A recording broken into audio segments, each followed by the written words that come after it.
the Secretary and representing the more than 50,000 men and women in uniform currently executing Operation Epic Fury. So, Mr. Secretary, first, thank you very much for your leadership and support and the very clear vision and objectives that you've given us to allow us to use overwhelming force against the Iranian terrorist regime. And thanks to all of you for attending today, and welcome to Tampa. We are now starting our 6th day of a historic mission to eliminate Iran's ability to threaten Americans. We are, if I could channel my inner Navy officer, we are at full speed ahead in executing orders given by leadership in Washington. The President and Secretary Hegseth have been crystal clear in their expectations, and we are at a high level of execution. As described by the Secretary and earlier this week by me, U.S. combat power is building as Iranian combat power declines. Our air dominance allows us to hit Iran's center of gravity with overwhelming power and reach. A couple of examples. In just the last 72 hours, America's bomber force has struck nearly 200 targets deep inside of Iran, including around Tehran. And in just the last hour, U.S. B-2 bombers dropped dozens of 2,000-pound penetrator bombs, targeting deeply buried ballistic missile launchers. Notably, we've also struck Iran's equivalent of Space Command, which degrades their ability to threaten Americans.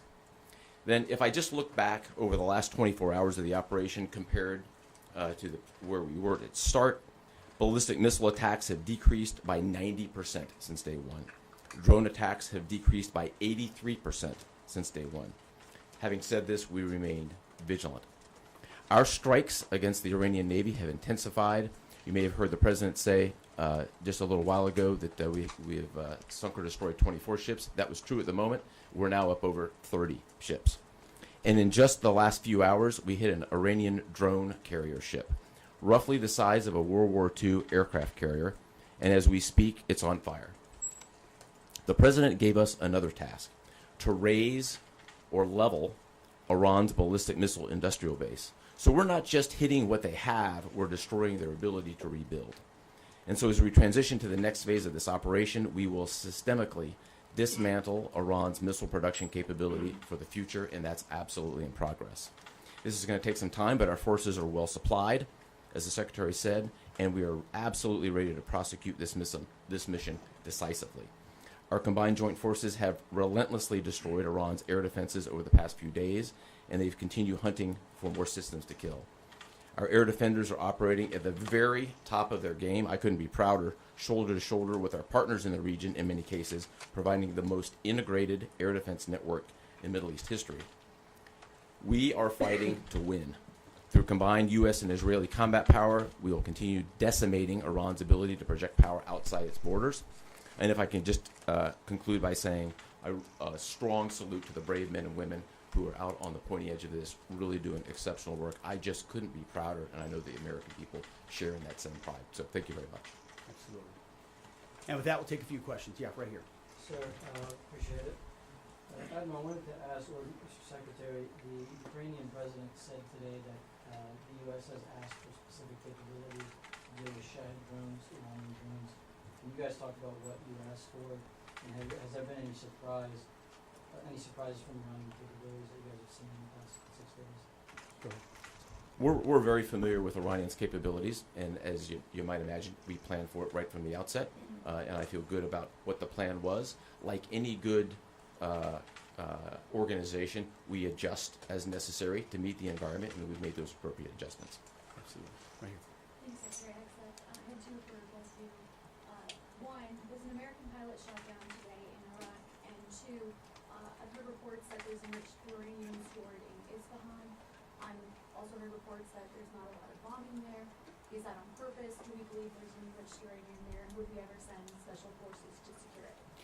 As CENTCOM pointed out, that those reports of an F-15 being shot down are false.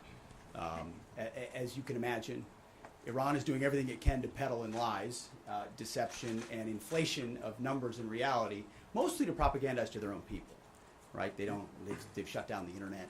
They're hoping they can convince their own population that they're having success. One thing one of their leaders said recently is that 500 Americans have been killed, they claim. These are lies. The lies will continue. CENTCOM will continue to debunk those lies. So, and as often is the case in conflict, first reports are often wrong. As it pertains to nuclear material and things like that, one of the objectives the president has always said is that Iran will not have a nuclear bomb, nuclear capabilities, but we would never disclose what we will or will not do inside operational plans. So Admiral Cooper's got a plan. We're working that plan, and targets will be struck or not struck according to what we want to achieve. Yeah, right there. Secretary Hegseth, the president said earlier today in an interview that he would like to have a say in who's the next leader of Iran. Is this an expansion of your military objectives? Do you view it that way? And additionally, you spoke earlier today about how previous leaders have drawn resources from our hemisphere to the Middle East. Mhm. How do you avoid that? Well, there's no expansion. Ultimately, I think the president's having a heck of a say in who runs Iran, given the ongoing operation we have. So there's no expansion in our objectives. We know exactly what we're trying to achieve. I think today's a great example of what this War Department is capable of doing. I was just in another part of Florida today where we announced, America's counter-cartel conference. 18 countries coming together from Central, South America, and the Caribbean, coming together to fight cartels. That is something that is ongoing. We're focused there. We're focused in the Indo-Pacific. We can mass combat power in CENTCOM. EUCOM is able to support that as well. So we know we're laser focused on our hemisphere and our homeland. I mean, that's why we locked down the border. That's why we're working with partners to take on cartels. That's why we're sinking drug boats. That's why we're on the offense there. But the beautiful things about combatant commands is that, Brad Cooper's laser focused on Central Command, just like Frank Donovan is laser focused on Southern Command. We can do both. That's what a global power can do. Ultimately, this issue of Iran's nuclear pursuit and their unwillingness through negotiations to stop it was something President Trump has said for a long time needs to be dealt with. And after 47 years, he's doing something that no other president was willing to do. And we're doing it overwhelmingly, and we're doing it decisively, while also in other parts of the globe having the desired effect. I mean, take, for example, what we displayed yesterday, the Iranian ship in the Indian Ocean, sunk by Indo-PACOM, another combatant command, who coordinated with us in order to make that happen. So America's reach is global. Our focus here, though, these missions are narrow, they're scoped, and Admiral Cooper is well on his way to ensuring that we reach those objectives. Right here, yes, sir. Peter Howard Allman, both condolences for the troops killed. The Ukrainians are talking about providing low-cost interceptors, given their experience. Is that something that the Pentagon is looking for? And Admiral Cooper, can you walk us through a little bit about how effective the Lucas drones have been, what kind of targets they've hit, and how much that's helped, given that they're low-cost alternatives to the more expensive Go ahead. Sure. I'm not familiar with the particular offer, but interceptors in general, we've had a number of new capabilities being fielded. Obviously, I'm not going to talk about it from an operational perspective of what those are. But I think you have seen over a period of time us kind of get on the other side of this cost curve on drones in general. If I just walk back a couple of years, you remember what you used to always hear? We're shooting down a $50,000 drone with a $2 million missile. These days, we're spending a lot of time shooting down $100,000 drones with $10,000 weapons from ours. So that's one aspect of it. Lucas, indispensable. As many of you know, and if you don't know, this was an original Iranian drone design. We captured it, pulled the guts out, sent it back to America, put a little Made America on it, brought it back here, and we're shooting it at the Iranians. What kind of targets are you Good targets. Good targets. Absolutely. Right there. Thank you so much, Secretary.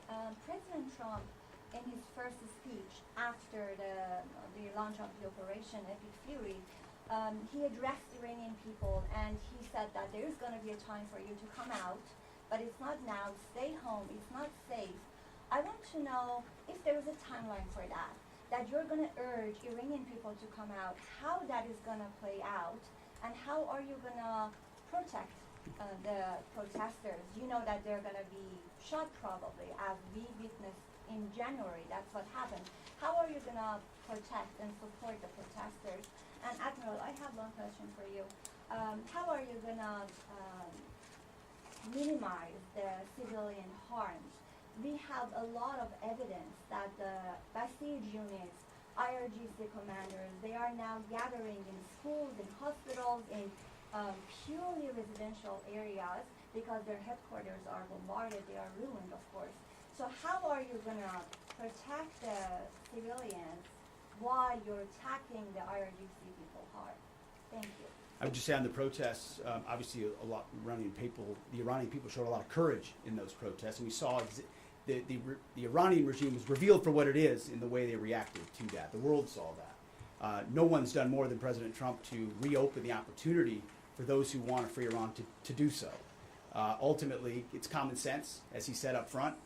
Don't go out and protest while bombs are dropping inside Tehran and elsewhere. So there will come a moment where he determines, or they determine, that it's the time to seize that advantage. But there's a lot of things we're doing, and the Israeli military is doing, targeting those individuals who are targeting those who protest. The more you do that, and you erode their will and you erode their capabilities, the more you create an opportunity for people to boldly stand up. Yeah, I would just reinforce the point. We're targeting the people. We're targeting the headquarters and the people who are targeting the protesters, first and foremost. I'd also just double down on the president's comments that he previously made to the people: stay in your homes, keep things calm, stay out of the way. There's a lot of U.S. and Israeli capacity coming over. We're hitting a lot of targets. The best thing for them to do for right now is just to lay low. Right here. Secretary, one common outcome of American military action in the past has been taking in thousands of refugees into the American homeland, and I'm wondering if there's any safeguards put in place to make sure that the American people aren't having to have another wave of refugees from the Middle East or anywhere else come and stay here. I think it's safe to say there's no plan for a wave of new Middle Eastern refugees to the United States of America. I think, as the president has pointed out for a long time, there are a lot of countries in the region who would be capable of providing that kind of support if need be, but that's certainly not something we're planning on. Yeah, back there. Yep. Yes, sir. Michael in Washington Times. I wanted to ask, I know, Semper Gumby is always a truism in the military. Did the British decision to refuse Diego Garcia have any impact on the mission itself? Did you have to adjust, or were you able to just completely, go with the mission without even worrying about that? Well, as the president stated, it was unfortunate that that the Brits didn't, from day one, say, "Hey, go ahead and have access." But we got there. We got there, and that's now part of the way that we're operationalizing bomber runs. And as part of when we say more to come, it's more fighter squadrons, it's more capabilities, it's more defensive capabilities, and it's more bomber pulses more frequently. The amount of firepower over Iran and over Tehran is about to surge dramatically. And part of it is that we're going to have even more basing. And it's not just the UK. We've had other friends step up, and we're grateful for that. Maybe one more right here. Yeah, the Azeri president earlier today basically authorized his Minister of Defense to begin preparing troops for some type of retaliatory action after the airport strike.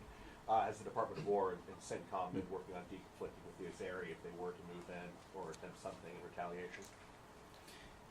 I'm sure there are plans, and I'll let the Admiral speak to that. But that does allow me to kind of address this idea that the war might be expanding, or there's chaos, and nothing could be further from the truth. If anything, what Iran is doing by targeting allied countries that would otherwise want to stay out of this, they've actually pulled them into the American orbit. So now you've got UAE and Qatar and Bahrain and Saudi and Kuwait and others saying, "Hey, we're with you. We'll shoot with you. We'll fly with you. We'll defend with you. We'll allow you more basing," and other a lot of which we can't talk about and won't talk about. But it's actually firming up the unity of the resistance in order to focus exactly where we need to. So this idea that it's expanding or going, no, it's actually simplifying in a number of ways exactly what we need to achieve and how we'll achieve it. I don't know if you anything to add to that. I won't get ahead of policy in terms of what we might do. What I will point out is this is now the 12th country that Iran has attacked. 12 countries, and it goes right back to the Secretary's point. Those 12 countries are none too happy, and I look forward to working with all the partners who are willing to join us in this. And I would just close by saying, Mr. Secretary, one more question.